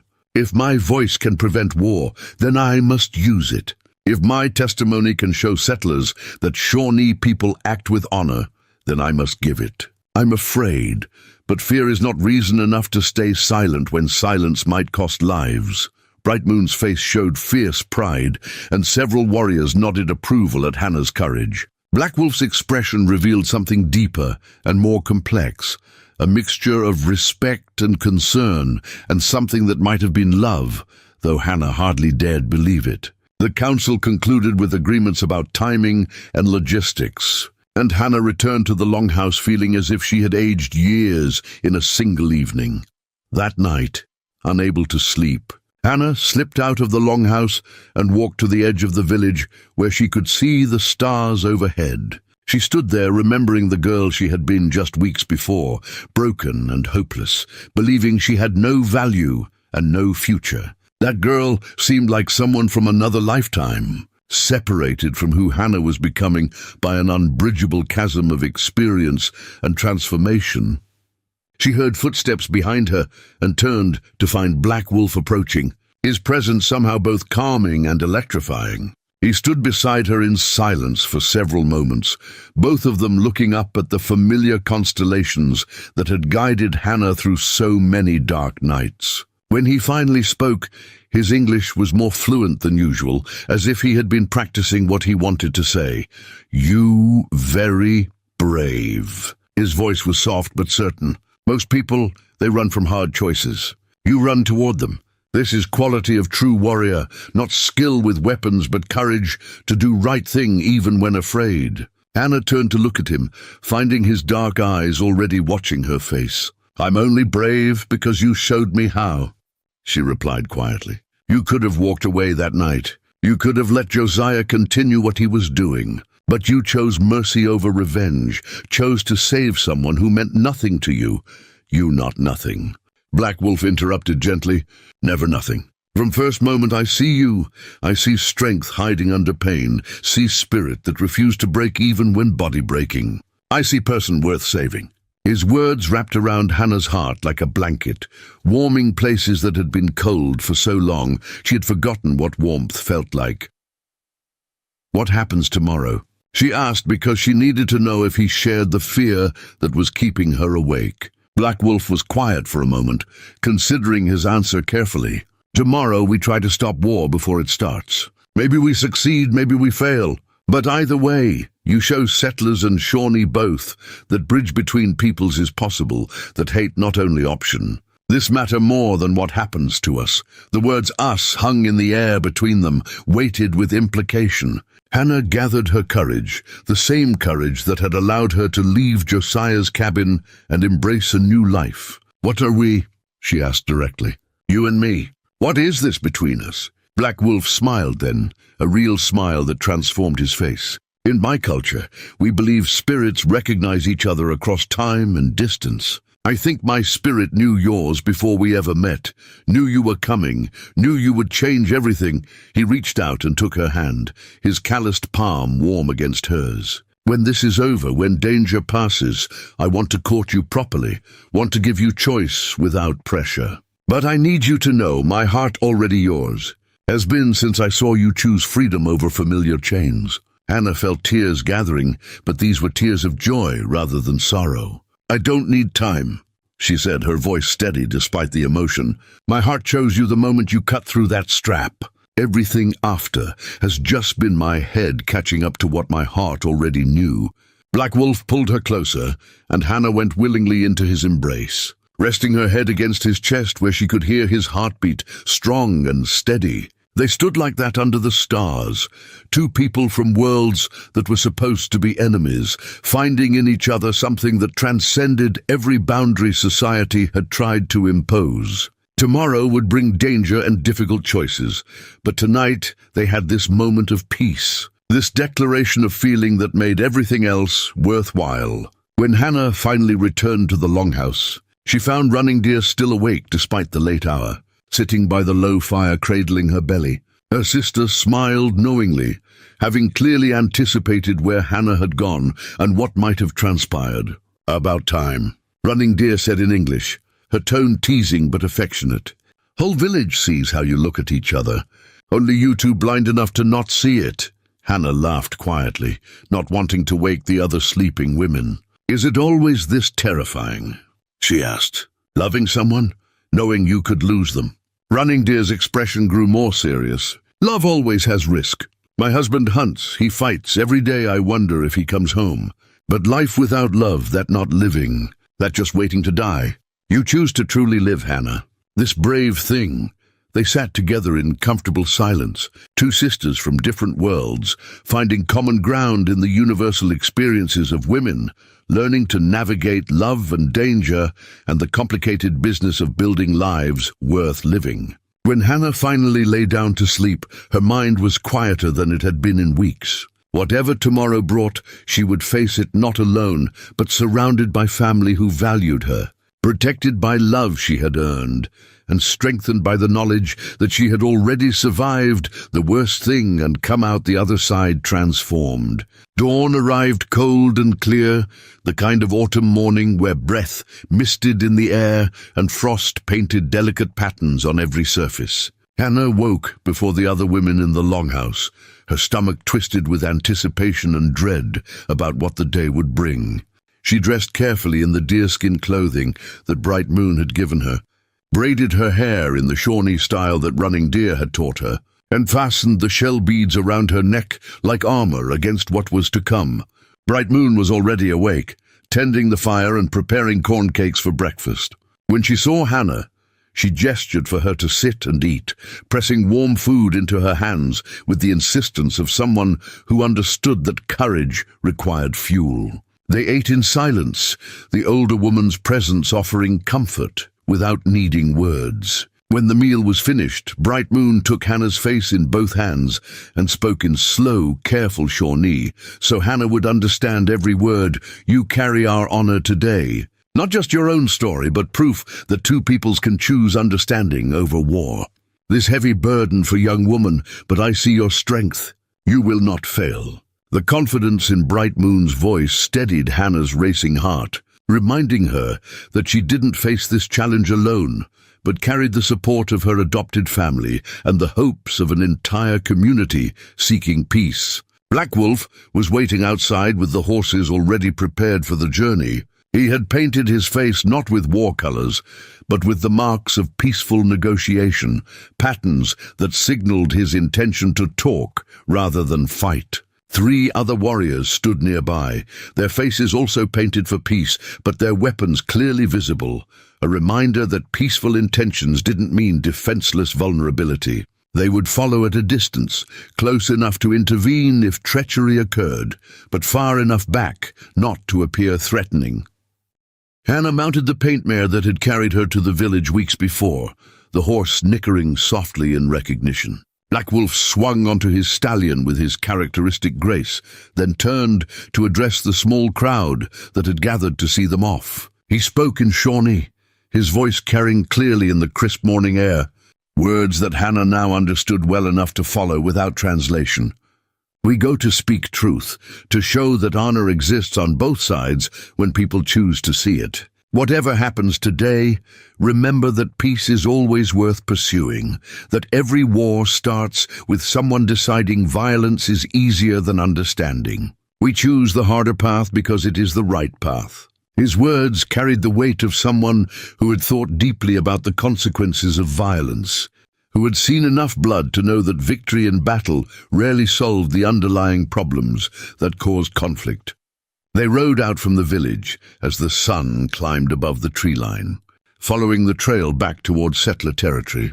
The journey that had taken 3 days in flight would take less than a day riding directly, and Black Wolf set a steady pace that would bring them to the arranged meeting place by early afternoon. They had sent word ahead through a French trapper who moved freely between both communities, proposing a location that was neutral ground, a clearing beside a stream that neither settlers nor Shawnee claimed as exclusively theirs.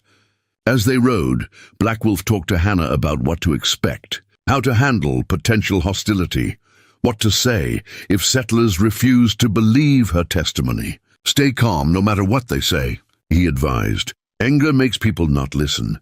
You speak truth clearly, let your scars tell story your words support. No one can look at your back and believe you were treated well before you came to us. The logic was sound, but Hannah worried that logic might not matter to men whose minds were already made up. They reached the meeting place an hour before the appointed time, allowing Black Wolf to scout the area and position his backup warriors in concealed locations where they could observe without being obvious. Then he and Hannah waited in the clearing, visible and vulnerable, demonstrating their commitment to peaceful engagement. The sound of the stream provided a gentle counterpoint to Hannah's racing heartbeat as the sun climbed higher and the appointed hour approached. The settlers arrived exactly on time, a group of about 20 men on horseback, armed with rifles and riding with the tense alertness of people expecting ambush. Hannah recognized several faces from the settlement, men who had known her father, who had attended the same church, who had seen her around but never really looked at her. And there, at the front of the group, rode Josiah Kimball, his face set in hard lines of righteous anger that Hannah knew was performative rather than genuine. Nadu, the two groups faced each other across the clearing, separated by perhaps 50 yards of open ground. The tension was thick enough to cut with a knife, every man on both sides ready to reach for weapons at the slightest provocation. Then Josiah spotted Hannah, and his expression transformed into something that might have convinced others it was relief and joy, but that Hannah recognized as fury barely contained beneath a false mask. Hannah. He called out, his voice carrying across the distance with theatrical volume. Thank God you're alive. These savages told us you came willingly, but we knew that couldn't be true. Come here, daughter. Come back to your family where you belong. The words were calculated to paint her as victim, and the Shawnee as villains, to justify whatever violence he had planned, regardless of what she might say. Hannah urged her horse forward slowly, stopping halfway between the two groups where both sides could hear her clearly. She sat straight in the saddle, projecting a confidence she had learned from watching Black Wolf, from absorbing the dignity that Bright Moon carried like a second skin. When she spoke, her voice was steady and clear, amplified by the acoustics of the clearing. I am not your daughter. I never was. You made that clear every night when you beat me, every day when you told me I was worthless and broken and deserved nothing better than the charity you claimed to provide. The blunt truth of her words sent a ripple of surprise through the assembled settlers. This was not the narrative Josiah had sold them, not the story of innocent captive grateful for rescue. Hannah continued, her voice gaining strength as years of suppressed anger found an outlet. You beat me until I bled. You starved me and worked me and told me I had no value. When Black Wolf found you in the act of whipping me, he did what any person of honor would do. He stopped you. And when he offered me a choice between staying with you and leaving with him, I chose freedom. No one forced me. No one kidnapped me. I left because anything was better than one more day in your house. The settlers shifted uneasily, some clearly uncomfortable with this version of events that contradicted what they had been told. Josiah's face flushed red with rage barely contained. She's been brainwashed, he insisted, his voice tight. These savages have filled her head with lies, turned her against her own people. She doesn't know what she's saying. But several men in his party were looking at Josiah differently now, remembering perhaps rumors they had heard, instances of cruelty they had witnessed but chosen to ignore. Hannah pulled her deerskin shirt up to expose her back, turning so both groups could see the crisscrossing scars that told their own undeniable story. These are not lies, she said, her voice ringing with conviction. These are the marks of your love and Christian charity. Look at them and tell me I should go back to that. Tell me what father does this to a child in his care. Tell me what justifies torture in the name of discipline." The silence that followed was profound. Several settlers looked away, unable to meet Hannah's eyes, confronted with evidence that challenged the comfortable narrative they had accepted. One older man, a farmer Hannah recognized as generally decent though weak-willed, spoke up hesitantly. "Josiah, you never mentioned the girl was scarred like that. You said she was troubled, but not that you had cause to discipline her so severely." Josiah's control began cracking, his true nature showing through the righteous father performance. "She needed correction," he snapped. "She was disobedient and willful and needed to learn her place. What I did in my own home is no business of savages or anyone else." His words damned him more effectively than any accusation, revealing the cruelty and sense of absolute authority that had made Hannah's life a living hell. Black Wolf moved his horse forward to stand beside Hannah, his presence supportive but not threatening. He spoke in clear English, addressing the assembled settlers with the same dignity he brought to council meetings in his village. "Among my people, man who treats child this way loses honor, loses respect, loses right to speak in council. We judge people by how they treat weakest among them. Woman who came to us was broken by your culture's cruelty. We offered healing and respect. This is savage behavior you condemn." His words challenged every assumption the settlers had made about civilization and barbarism, about who held moral authority and who needed to be taught proper behavior. Several men in Josiah's party were now openly questioning whether they should be there at all, whether they had been manipulated into supporting something that had nothing to do with justice and everything to do with one man's wounded pride. One of the more thoughtful settlers, a man named Thomas Bradford, who served as informal leader in the community, urged his horse forward cautiously. He addressed Hannah directly, his tone respectful. "Miss Kimball, are you truly saying you wish to stay with the Shawnee of your own free will, that you prefer their company to returning to the settlement? This isn't coercion or fear-speaking, but genuine choice." Hannah met his eyes squarely, putting all her conviction into her response. "I'm saying that in 3 weeks with the Shawnee, I have been treated with more dignity and kindness than in 17 years among settlers. I've been adopted into Black Wolf's family, given a home and purpose and the respect every human deserves. When I speak of my people now, I mean the Shawnee. This is where I belong. This is where I choose to stay." Bradford nodded slowly, absorbing her words and their implications. Then he turned to address Josiah and the other settlers. "It seems to me we rode out here on false pretenses. This girl wasn't taken against her will. She fled abuse and found refuge. That's not kidnapping. That's escape. I'll not be party to dragging her back to more beatings simply because Kimball's pride is wounded." Several other men voiced agreement, the group fracturing as the truth undermined Josiah's narrative. But Josiah wasn't finished. His face contorted with rage as he saw control slipping away, as the careful story he had constructed collapsed under the weight of Hannah's testimony. "You ungrateful wretch," he snarled, his true venom finally breaking free. "After everything I provided, shelter and food and a place in my home, you betray me like this. You side with savages against your own kind. You're no better than an animal." His hand moved toward the rifle at his saddle, and everything happened at once. Black Wolf's warriors emerged from concealment, arrows nocked and ready. The settlers' hands went to their own weapons. Hannah's horse danced nervously, sensing the sudden spike in tension. For a moment that seemed to stretch into eternity, the clearing balanced on a knife edge between peace and violence, between understanding and bloodshed. Then Bradford's voice cut through the tension like a bell. "Stand down, all of you," he commanded, his authority carrying weight among the settlers. He turned to Josiah with disgust clear on his weathered face. "Put your weapon away, Kimball. You've lost." The girl's made her choice clear, and frankly, hearing what she's had to say, I can't blame her.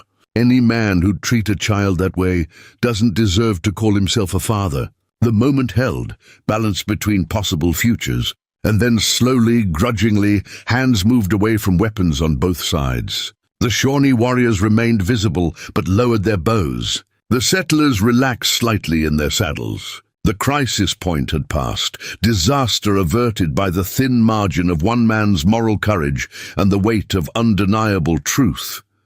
Bradford addressed Black Wolf directly, respect in his tone. "I apologize that you and your people were dragged into our settlement's problems. The girl has made her choice clear, and I'll carry word back that she's where she wants to be. I can't speak for everyone, but those of us with any sense will leave you in peace." He paused, then added, "Maybe this can be the start of better relations between us. God knows there's been enough killing on both sides." Black Wolf inclined his head, acknowledging the olive branch. "My people want peace. Want to live on our land, raise our children, honor our traditions. We ask only respect and for treaties to be honored. Perhaps you are a man who can help build bridge between our peoples." Bradford nodded thoughtfully. "Perhaps I am. We'll be leaving now." He shot a hard look at Josiah, "All of us. And there'll be no more talk of rescue missions or righteous vengeance. The matter's settled." As the settlers turned their horses to leave, Josiah remained frozen in his saddle, staring at Hannah with undisguised hatred. "You'll regret this," he said, the words carrying the weight of curse rather than prediction. "You've thrown away everything for savages who'll tire of you soon enough. Then you'll have nowhere to go, no one to turn to." Hannah met his glare without flinching, without the fear that would have paralyzed her weeks before. "I already have everything I need," she replied calmly.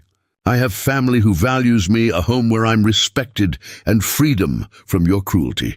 Whatever regrets I might have in life, leaving you will never be among them." The finality in her voice seemed to penetrate even Josiah's rage, and he understood that he had truly lost, that Hannah was beyond his reach forever. He wheeled his horse violently and galloped after the departing settlers, leaving dust and impotent fury in his wake. When the last settler had disappeared into the trees, Hannah felt her composure crumble. She had held herself together through sheer force of will, but now that the danger had passed, reaction set in. Her hands began shaking, her breath coming in gasps, tears flowing freely down her face. Black Wolf was beside her instantly, helping her dismount, holding her while she shook with the release of tension she had been containing. "You did it," he said softly, his voice full of pride and relief. "You stood before your worst nightmare and spoke truth without fear. You prevented war and showed both peoples that bridge is possible. You are the strongest person I know." His words helped anchor Hannah, reminding her that she had not just survived, but had accomplished something significant, had turned her pain into purpose and her fear into courage. The journey back to the village was triumphant. Word of the successful negotiation had somehow preceded them, carried by runners who had witnessed from concealment, and the entire community turned out to welcome them home. Children cheered, women ululated in celebration, warriors raised their weapons in salute. Hannah rode through the village, feeling not like a rescued victim, but like a hero returning from successful quest. That evening, the village held a feast to celebrate the peaceful resolution and to formally recognize Hannah's new status as full member of the tribe. Bright Moon dressed her in the finest deerskin, decorated with elaborate beadwork that had taken weeks to create. Running Deer styled her hair with feathers and beads, transforming her into someone who moved easily between two worlds while being fully committed to the one she had chosen. During the feast, Black Wolf stood before the assembled community and made a formal declaration. Speaking in Shawnee that Hannah now understood fluently enough to catch every nuance, he announced his intention to court Hannah according to traditional customs, to seek her agreement to become his wife when appropriate time had passed for proper courtship. The announcement brought cheers and approval from the gathering. Validation that their relationship had community support. Bright Moon rose and added her voice, speaking with the authority of family matriarch and tribal elder. She declared that Hannah had proven herself worthy not just of adoption, but of full acceptance as Shawnee, that her courage and commitment had earned her place among them. She announced that Hannah would receive a new name, one that reflected her journey and transformation, River Hawk. For like the river, she had traveled far from her source to find where she truly belonged. And like the hawk, she had found her true strength and freedom. The name settled on Hannah like a blessing, marking the completion of her transformation from broken settler girl to strong Shawnee woman. When people called her Riverhawk, she would remember that she had chosen this life, fought for it, proved worthy of it. The old name Hannah Kimball belonged to someone who no longer existed, replaced by this new person who knew her own value and stood firm in her convictions. As the feast continued late into the night with dancing and storytelling, Black Wolf found Riverhawk at the edge of the celebration and drew her aside to a quiet spot beneath the stars. They sat together in comfortable silence for a while, absorbing the significance of all that had happened. The distance they had traveled together from that violent night in Josiah's cabin to this moment of peace and belonging. I never imagined anything like this was possible, Riverhawk said quietly, her hand finding Black Wolf's in the darkness. I thought my life would be nothing but survival and suffering until I died. You gave me so much more than rescue. You gave me the chance to become who I was always meant to be. Black Wolf brought her hand to his lips, kissing her knuckles with a tenderness that made her heart ache.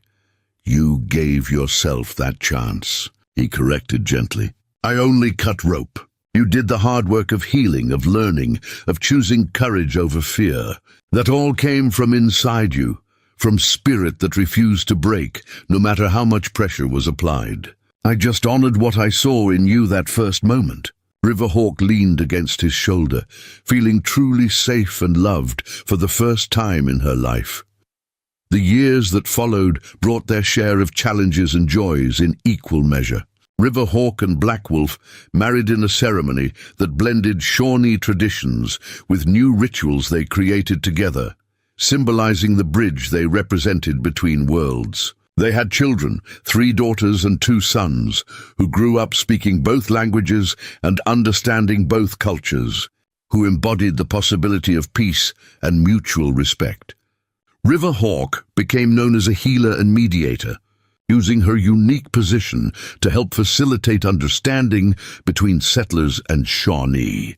She never forgot where she came from or what she had survived, and that memory gave her credibility with both peoples. Some settlers saw her as traitor, but others recognized her as bridge builder, someone who could translate not just words, but values and perspectives between cultures that needed to learn from each other. Josiah never troubled her again. Word reached the village years later that he had died alone and unmourned, his cruelty having eventually alienated everyone around him. Riverhawk felt neither grief nor satisfaction at the news, only a distant pity for a man who had chosen hate over love and had paid the ultimate price in loneliness and bitterness.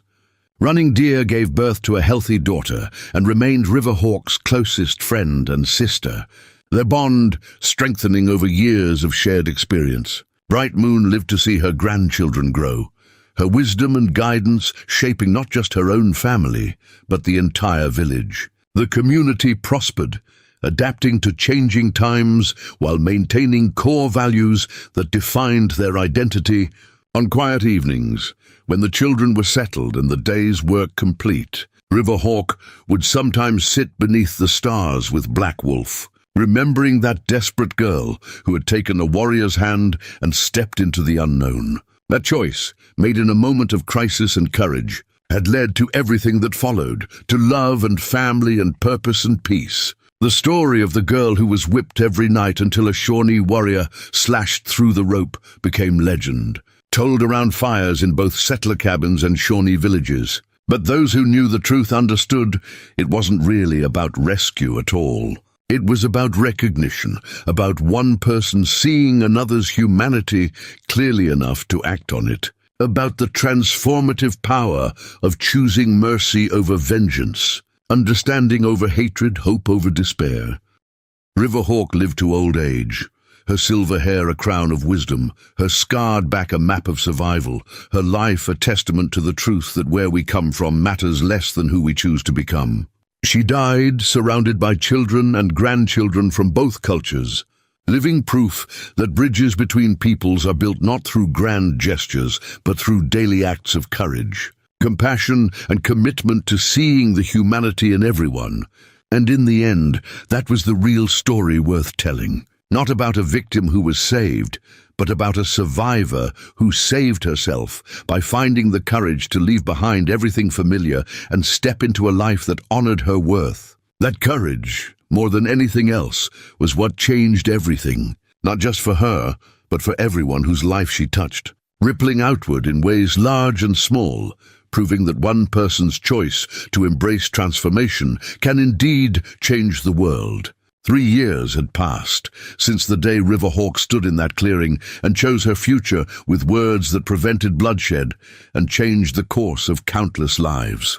The seasons had turned their eternal wheel, bringing winters that tested endurance and summers that promised abundance. And through it all, the village beside the river had grown and evolved, shaped by the peace that one woman's courage had helped establish.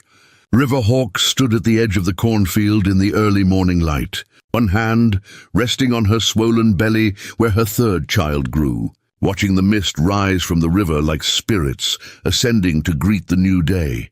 At 20 years old, she had lived more than many people experienced in twice as many years, had traveled from the depths of despair to heights of contentment she hadn't known existed. The scars on her back remained, permanent reminders of where she had come from, but they no longer defined her.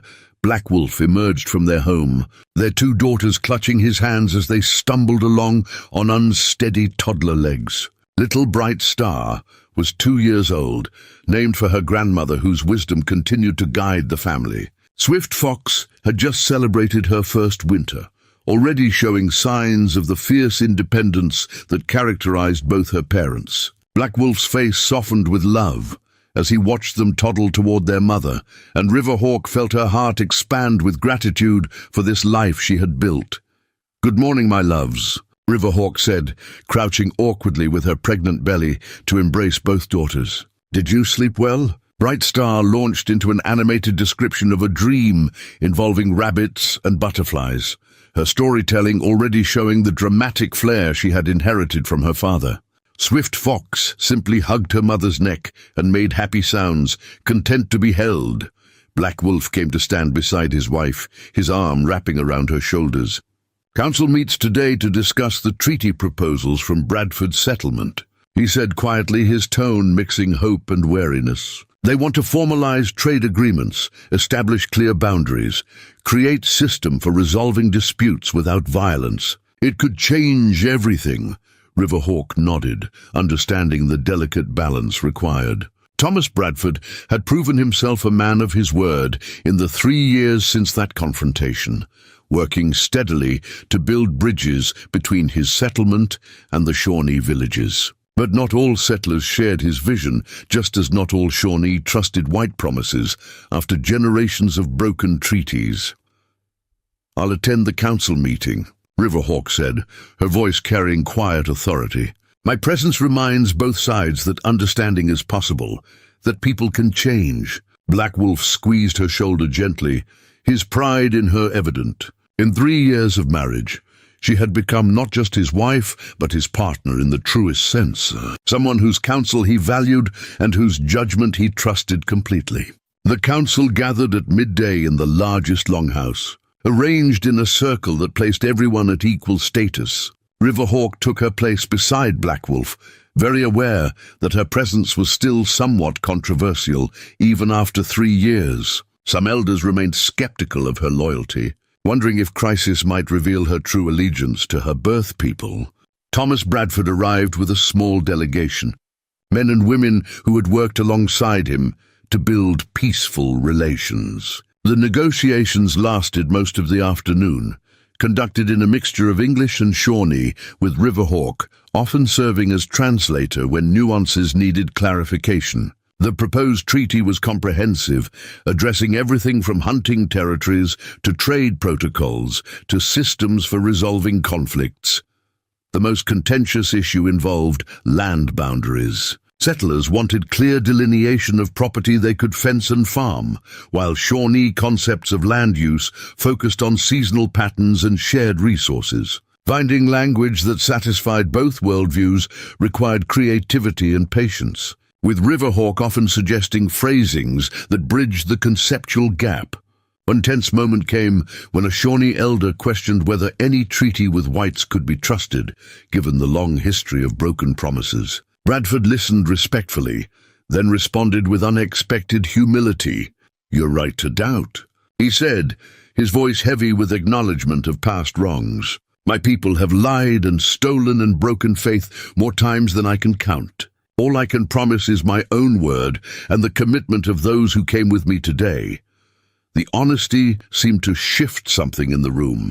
The elder nodded slowly, appreciating the refusal to make grandiose promises that couldn't be kept. Other council members leaned forward with renewed engagement, willing to continue negotiating now that Bradford had demonstrated he understood the depth of Shawnee's skepticism. Riverhawk spoke up when the discussion turned to mechanisms for resolving disputes. She proposed a council of mediators drawn equally from both communities, people who had demonstrated commitment to peace and who could hear grievances and recommend solutions. The proposal was radical because it required each side to grant legitimacy to the other's representatives. After extensive discussion, both sides agreed to try the system. As the sun began setting, they had a treaty framework they could take back to their respective communities for final approval. It wasn't perfect, but it represented genuine progress toward coexistence based on mutual respect rather than domination. That evening brought unexpected news. A messenger arrived with word that Josiah Kimball had died, alone and unmourned, his final years marked by increasing isolation. The messenger brought a letter informing Riverhawk that she had been named in Josiah's will. She opened it with shaking hands, Black Wolf reading over her shoulder. Josiah had left her the small plot of land that had been her mother's dowry. Along with the deed was a letter, not quite an apology, but an acknowledgement. He wrote that he had been wrong, that his treatment of her had been inexcusable, that he understood why she had fled. He wrote that the land was his only way of saying what he couldn't say in life, that she had deserved better. Riverhawk read it 3 times, each reading bringing complicated emotions. This wasn't the clear-cut ending she had imagined. Instead, Josiah had become human in death, revealed as someone capable of growth and regret, even if that growth came too late to repair the damage he had done. "What will you do with the land?" Black Wolf asked quietly. Riverhawk folded the letter carefully. "I'll keep the deed, but not the land," she said slowly. "I'll donate it to Bradford's community with the stipulation that it be used for something that serves both settlers and Shawnee. A meeting house, perhaps? Or a school where children from both communities can learn together," Black Wolf smiled. "You take something born from pain and transform it into tool for healing. This is who you are, Riverhawk." His words brought tears to her eyes, not from sadness, but from the overwhelming sense that her life had meaning, that her suffering hadn't been pointless, but had equipped her to do important work. The weeks that followed brought the treaty to final approval from both communities. The land that had been Josiah's final gift became the site of a building that would serve as neutral ground. Riverhawk participated in its construction, working alongside both Shawnee and settler women, her presence a living reminder of what was possible when people chose connection over division. Nuss. When her 3rd child arrived on the first day of spring, Riverhawk and Black Wolf named him Bridgewalker, a name that carried the weight of their hopes for the future. He would grow up in a world still struggling to overcome generations of conflict, but he would also grow up knowing that peace was possible. As Riverhawk held her newborn son and watched her daughters play nearby, while both Shawnee and settler women celebrated his birth together, she understood that her story had never really been about rescue. It had always been about recognition, about one person seeing another's humanity clearly enough to act on it, about the transformative power of choosing mercy over vengeance. The scars on her back would never fade completely, would remain as permanent testament to where she had come from. But they no longer defined her. She was Riverhawk, daughter of Bright Moon, wife of Black Wolf, mother of 3 children who embodied the future. She was bridge builder and treaty negotiator, healer and mediator, living proof that people could change. And on quiet evenings when the work was done and the children were sleeping, she would sometimes stand at the river's edge and remember that terrified girl who had taken a warrior's hand 3 years before. She would thank that girl for her courage, for her willingness to step into the unknown, for her refusal to accept that the life she had known was all that life could be. The river flowed on, as it always had, carrying away the past while nourishing the present and flowing toward an unknown future. Riverhawk watched its constant movement and understood that she was like the river herself, shaped by where she had been but not trapped there, always moving forward, always carrying the possibility of renewal. Standing there with her hand on her heart and her face turned toward the future, Riverhawk knew with absolute certainty that every step of that journey had been worth it. She had found not just freedom but purpose, not just safety but love, not just acceptance but the power to shape the world into something better.